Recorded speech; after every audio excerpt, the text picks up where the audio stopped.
కానీ ప్రజలు ముఖ్యంగా భక్తులు హిందువుల తాలూకా మనోభావాలతో ఆటలాడుకున్నటువంటి ఈ ప్రభుత్వం తక్షణమే సిబిఐ ఎంక్వైరీకి డిమాండ్ చేయాలి. ఈరోజు వైఎస్ఆర్ కాంగ్రెస్ పార్టీ దేశవ్యాప్తంగా ప్రపంచవ్యాప్తంగా ఉన్నటువంటి హిందువులందరూ కూడా సిబిఐ ఎంక్వైరీని డిమాండ్ చేస్తూ ఉన్నారు. మీరు చేసినటువంటి ఆరోపణలో వాస్తవం ఎంత, నిజం ఎంత, లేదా మీరు రాజకీయాలకు వాడుకున్నారా లేదా అనేటువంటిది బయట పెట్టాలి. మీరు వేసినటువంటి సిట్లతోనే, మీరు వేసినటువంటి కమిటీలతో ఎవరికి నమ్మకం లేదు. ఎందుకంటే గతంలో కూడా మేము కూడా ప్రభుత్వాల్లో ఉన్నాం. ఆ కమిటీలు ఏ రకంగా పనిచేస్తాయో, ఎవరి కింద పనిచేస్తాయో, ఎవరి కోసం పనిచేస్తాయో అనేటువంటిది మాకు తెలుసు. తప్పకుండా రానటువంటి కాలంలో దీనికి సంబంధించినటువంటి నిజాలు బయటపడాలంటే సిబిఐ ఎంక్వైరీ ఒకటే దీని నిజాలు బయట పెడతాయనేటువంటి నమ్మకం ఈరోజు రాష్ట్ర ప్రజల్లో, దేశ ప్రజల్లో, హిందువుల్లో, భక్తుల్లో ప్రతి ఒక్కరిలో ఉందనేటువంటిది మా తాలూకా వైఎస్ఆర్ కాంగ్రెస్ పార్టీ భావన. చివరికి నిన్న జగన్మోహన్ రెడ్డి గారు తిరుపతి వెళ్ళాలని చెప్పి నిర్ణయం తీసుకుంటే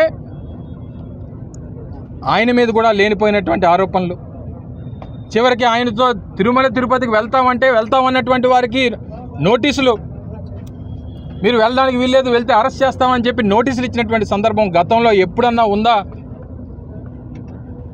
ప్రపంచంలోని అతిపెద్ద ప్రజాస్వామ్యం చెప్పుకునేటువంటి భారతదేశంలో, సెక్యులర్ దేశంలో ఎవరి తాలూకా మనోభావాలు, ఎవరి తాలూకా మతం, ఎవరి తాలూకా ఆలోచనలు వారికి ఉంటాయనేటువంటిది అందరికీ తెలిసినటువంటి ఈ దేశంలో గతంలో 5 సార్లు ముఖ్యమంత్రిగా ఇదే వెంకటేశ్వర స్వామికి పట్టు వస్త్రాలు పెట్టినటువంటి జగన్మోహన్ రెడ్డి గారు, గతంలో వారి తండ్రి రాజశేఖర రెడ్డి గారు ఆయనకు 5 సంవత్సరాలు పట్టు వస్త్రాలు పెట్టినటువంటి కుటుంబం చివరికి ఆయన్ని డిక్లరేషన్ ఇమ్మని చెప్పి మీరు అడ్డుకునేటువంటి ప్రయత్నం చేస్తూ ఉన్నారు. చెప్పారు జగన్మోహన్ రెడ్డి గారు, చాలా క్లియర్గా చెప్పారు. నా మతం మానవత్వం అనేటువంటి మాట జగన్మోహన్ రెడ్డి గారు నిన్ననే చెప్పారు. వీటిని కూడా మీరు విమర్శించేటువంటి పరిస్థితికి వచ్చి ఈరోజు వాయిదా పడొచ్చేమో, మళ్ళీ జగన్మోహన్ రెడ్డి గారు తిరుమల తిరుపతి వెంకటేశ్వర స్వామిని దర్శించుకునేటువంటి దానికి వెళ్తారు. ఎవరు ఆపుతారో కూడా వైఎస్ఆర్ కాంగ్రెస్ పార్టీ చూస్తుంది అనేటువంటి విషయాన్ని కూడా ఈ సందర్భంగా తెలియజేస్తూ ఉన్నా. కేవలం ఈరోజు రాష్ట్ర వ్యాప్తంగా కార్యక్రమాలు ఉన్నాయి, అనేక రకాలైనటువంటి ఇబ్బందులు సృష్టించేటువంటి ప్రయత్నం చేస్తారనేటువంటి ఒకే ఒక ఉద్దేశంతో ఒక అడుగు వెనక్కి వేశారు తప్ప జగన్మోహన్ రెడ్డి గారి తాలూకా ఆలోచన విధానం, ఆయన తాలూకా మనోభావాలు, ఆయనకున్నటువంటి భక్తి బహుశా ఎప్పుడు కూడా గతంలో చంద్రబాబు నాయుడు గారిని చూసాం. ఎక్కడన్నా శంకుస్థాపన చేస్తారంటే బూట్లు వేసుకుని కొడతాడు, కొబ్బరికాయలు బూట్లు వేసుకుని కొడతాడు, దేవుడు పట్టాలు బూట్లు వేసుకొని పట్టుకుంటారు. ఇవన్నీ మనం చూసాం. ఎవరికి భక్తి ఉందో, ఎవరికి భక్తి లేదో అనేటువంటిది అందరికీ తెలుసు. మేము ఎవరు కూడా నిరూపించుకోవాల్సినటువంటి అవసరం లేదు.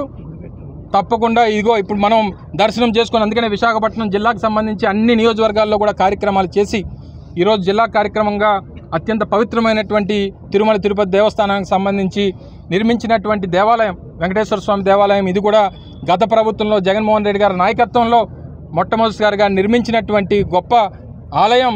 ఆ స్వామివారిని దర్శించుకోవడానికి పెద్దలందరూ కూడా రావడం జరిగింది.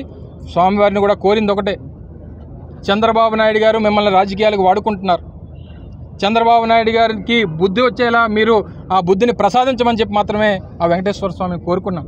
ఎందుకంటే ఇది రాజకీయాలు మాట్లాడేటువంటి సమయం కాదు, మాకు రాజకీయాలు అవసరమైనటువంటి సమయం కాదు. ఇంకా ఎన్నికలకు 4.5 సంవత్సరాలు ఉంది.